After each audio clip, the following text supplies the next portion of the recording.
hayot davomida juda ko'p kitoblar o'qiganmiz va bugungi kun misolida mana shu prezidentimizni yangi O'zbekiston strategiyalarini o'qir ekanmiz. Hamma sohadagi ayollar, yoshlar, nuroniylar, iqtisodiyot, taraqqiyot, investitsiya, hamma sohadagi bizni yangi O'zbekistonni rivojlanish yo'li belgilab berilgan.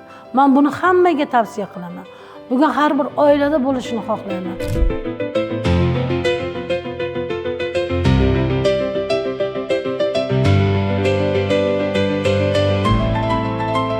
Prezidentimizning asarlari yangi O'zbekiston va hozirgi zamon. Bugun dunyodagi bo'layotgan murakkab geosiyosiy jarayonlar, tinchlik, xavfsizlik masalasi, iqlim o'zgarishlari masalasi, dunyoda oziq-ovqat xavfsizligi masalalari O'zbekiston xalqini eson-omon mana shu bo'hronlardan, muammolardan, qiyinchiliklardan, yomon ta'sirlardan himoya qilib olib borayotgan siyosatlari ham bunda ko'rsatib qo'yilgan va o'z o'rnida bugun O'zbekiston erishilayotgan natijalar, bugun yashil iqtisodiyot, O'zbekistonda yaratilayotgan imkoniyatlar, tadbirkorlik xususiy sektorga berilayotgan imkoniyatlar, eng asosiysi investitsiya yoshlarga, ta'limga kiritilayotgan investitsiya, inson salomatligiga, inson kapitalini rivojlantirishga qaratilgan juda katta samarali ishlar ko'rsatib qo'yilgan. Marsel Bryonning Men kim sohibqiron degan bir asarini o'qigan saringiz o'qingiz keladiki, u o'sha Amir Temurning kundalik hayotidan olib yozgan kitob.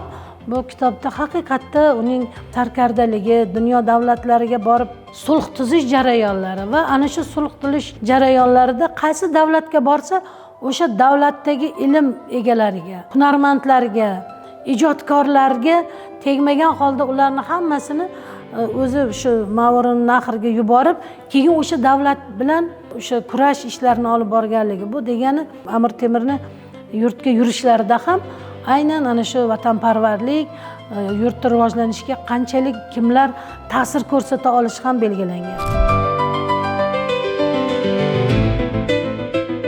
Biz o'zimizning o'zbek adabiyotida daftar hoshiyasidagi bitiklar, jimjitlik. Mana yaqinda ustoz Xayriddin Madridinovning Yaldo kechasi romanlari.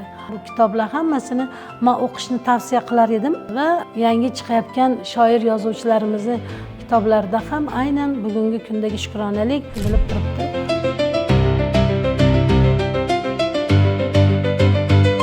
Qo'y tizimda biz kitobxon onalar kunlarini o'tkazamiz va har bitta ayol o'zi o'qib kelgan kitobini taqdimotini qilish uchun ochiq maydon tashkil qilganmiz va ularni doimiy biz safini kengayib borayotganligini ko'ryapmiz.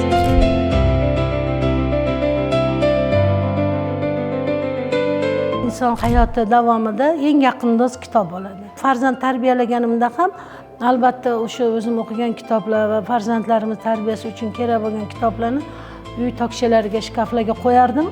Shundan bolalar o'zi harakat qilib o'qib, suhbat jarayonida ularning fikrlarini mustahkamlab eshitishga harakat qilardim. Tabiiy holda. Hech qachon majburlab, mana o'qisam, mana bo'lasan deyishmas. O'zida tabiiy intilish va yaxshi bir motivatsiya berish o'zim oldimda maqsad bo'lgan. Hamma oilalarda kutubxonalarni bo'lishi bu juda ham bizning hayotimiz uchun zaruriy ehtiyoj.